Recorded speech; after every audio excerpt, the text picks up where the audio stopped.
speakers and panelists and distinguished this event. The second India-Nepal startup. Sudhaguru, Honorable Minister of Communication and Information of India-Nepal, Shri Sanjeev, Joint Secretary, Excellencies, IIT Madras on New Delhi, India. So therefore, First Secretary of Commerce and Business Here today at the second edition, some of whom we saw in the previous ideas on how to take forward the India public infrastructure for social impact. It is part of our efforts to create connections between the youth of our two countries. As you know, both India and Nepal, in both our countries, India and Nepal, a large part of our population is comprised of youth. In India, it's close to 50%, and in Nepal too, I think the figures are somewhere around the same. As was mentioned by an earlier speaker, India and Nepal, when you talk about India-Nepal relationship, people-to-people relationship is always highlighted as the main foundation on which the rest of the relationship stands. And if we are to strengthen people-to-people relationship, we have to look at the future, and the future would belong to the youth. Therefore, this effort by our embassy in collaboration with our stakeholders in Nepal to create new avenues of collaboration between the youth of our two countries, India and Nepal. As Sanjeev mentioned earlier, India has emerged as a vibrant hub for startups. We have more than 100 unicorns spanning various sectors: fintech, healthcare, e-commerce, logistics. Young Indian entrepreneurs are working in areas such as AI, promoting better rural and urban development, leveraging cutting-edge technology to drive innovation. The Government of India has also taken many initiatives and many policies to enable these young entrepreneurs to realize their dreams and develop their ideas into successful businesses. These policies and schemes, such as Startup India, provide a platform to these young entrepreneurs. As a result of these policy initiatives, India has also made a remarkable progress in the World Intellectual Property Organization's Global Innovation Index. And today, India is 39th position in that index, where it was above 80 a few years back. Similarly, in Nepal, there is a youthful demographic. The median age here is 25 years. And as you might see every day, and I certainly see every day, creating employment opportunities is one of the main preoccupations of the government of Nepal, such as it is in India too.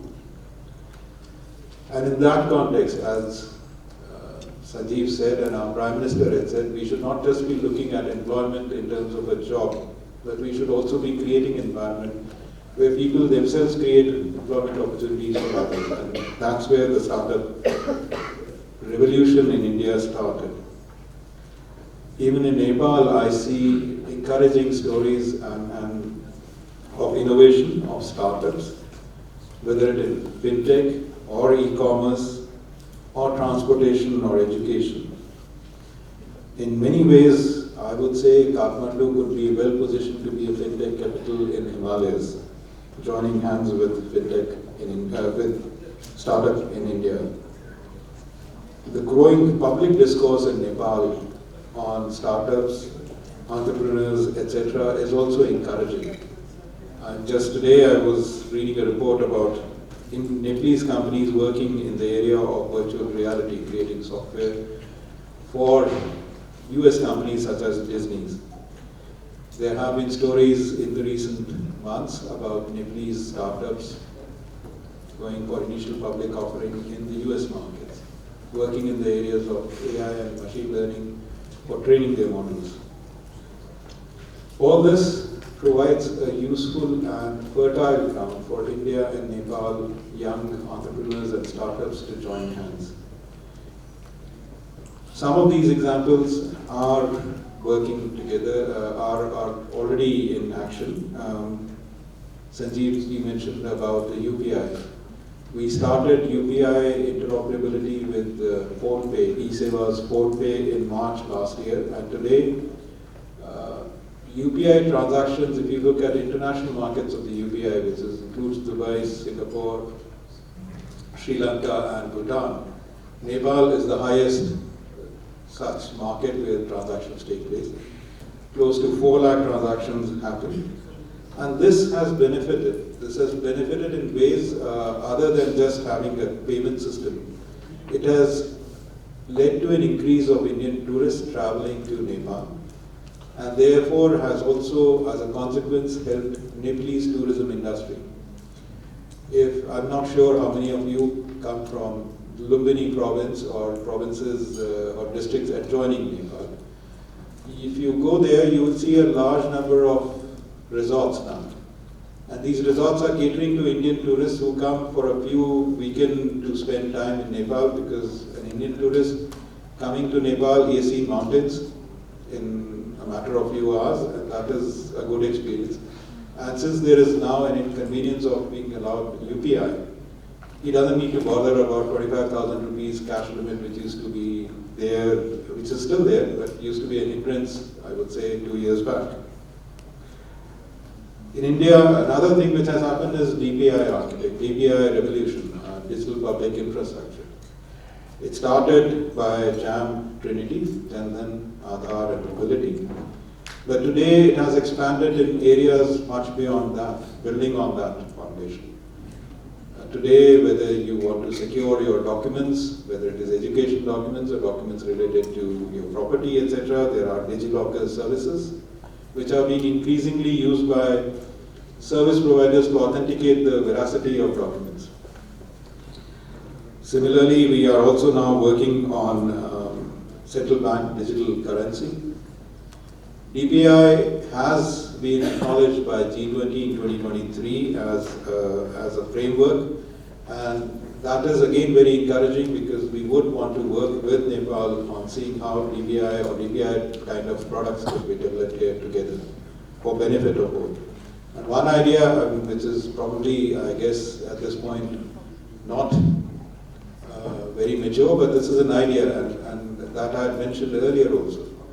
Nepal and India have a unique relationship. You do not need any visa to travel to either countries.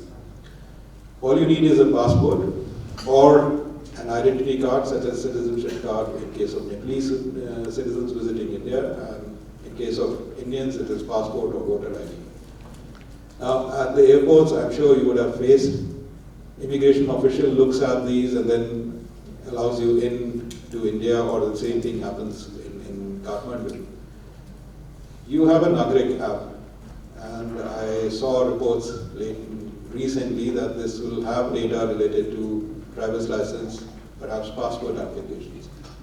We have Aadhaar, and we will also have to take steps in India too. But if we can bring this data interoperable in some manner through an app, where an immigration officer just sees your citizenship ID and is able to digitally verify that you are who you are and that this is not a fake ID. The traveling between our two countries will become much more easier than what it is. It is quite convenient right now, but it will become much more easier. It will have much more downstream positive effects in terms of apps that could be built. Some private sector or some young entrepreneur can build apps building on these two availability to create some other kind of services which we do not think of right now. So there is a fertile ground, I would say, for collaboration between Nepalese startups and Indian startups. We were fortunate enough that IT Madras, Ms. Bhuta has come today to talk about IT Madras Pravartak and Research Park. We have, in the last 1.5 years, been able to establish at least MOUs between Tribhuvan University and Kathmandu University and IT Madras Pravartak incubation centers. One of the learnings that we did get from the previous event was Nepalese startups are very good, very encouraging, innovative. What they probably need or lack is connections with similar startups in India, access to capital and connections. And that's where I think I come to the point of Startup Mahakumbh, which will be happening in India in April this year.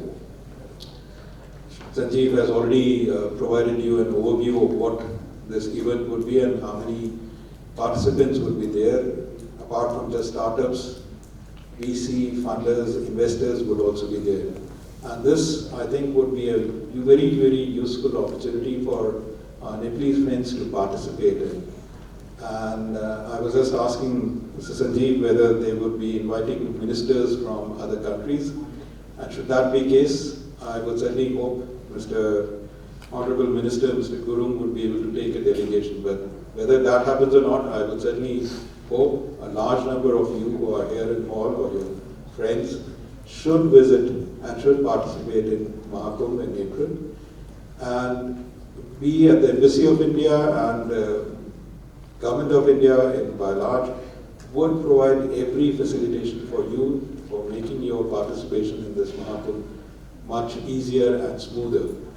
I certainly hope today's discussion will generate much more ideas for how both Indian and Nepalese startups can collaborate and would provide us food for thought as to what we should be doing next as governments to enable that collaboration to come to fruition. Thank you very much. First of all, I would like to wish a grand success of this startup Mahakumbh-2025 and congratulate Embassy of India to Nepal for organizing such a wonderful event in Kathmandu.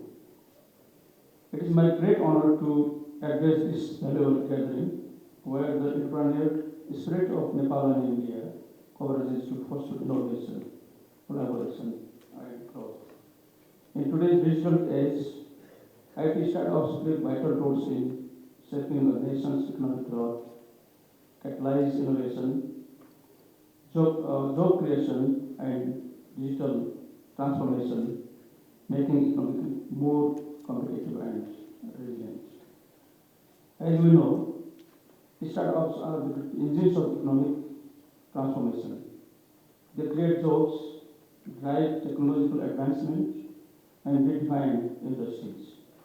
Platforms like Startup Mahakumbh-2025 provides great opportunity to strengthen cross-border innovation and build a thriving startup ecosystem that can benefit our both nations.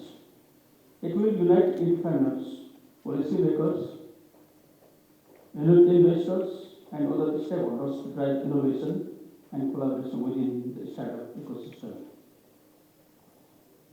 Ladies and gentlemen, the government of Nepal has completed the initial 5 years of DNF 1.0 with partial completion of the set target, and DNF 2.0 is now on review process.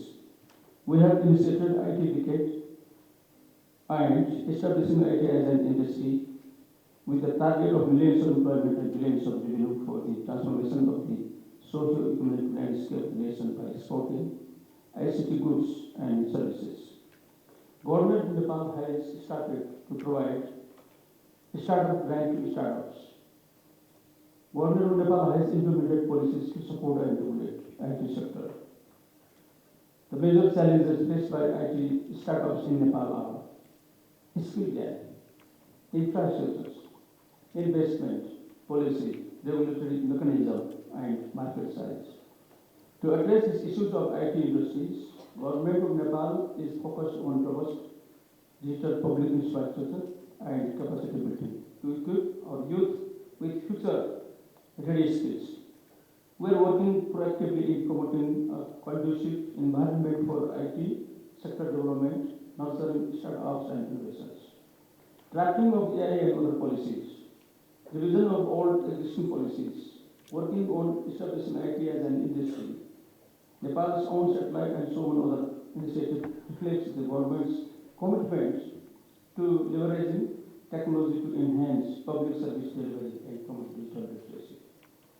We have launched the Nagrik app, a mobile application designed to provide various government services through a single digital platform. The policy emphasizes the development of legal, institutional, and infrastructure frameworks to support startups and foster innovation in Nepal. These efforts are part of a broader strategy outlined in Nepal's Startup Policy 2080.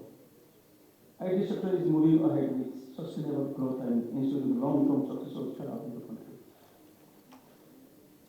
Ladies and gentlemen, finally, the summit will support in GDP contribution, employment generation, innovation and technological advancement with R&D in AI, blockchain, cloud computing, fintech, and so on others.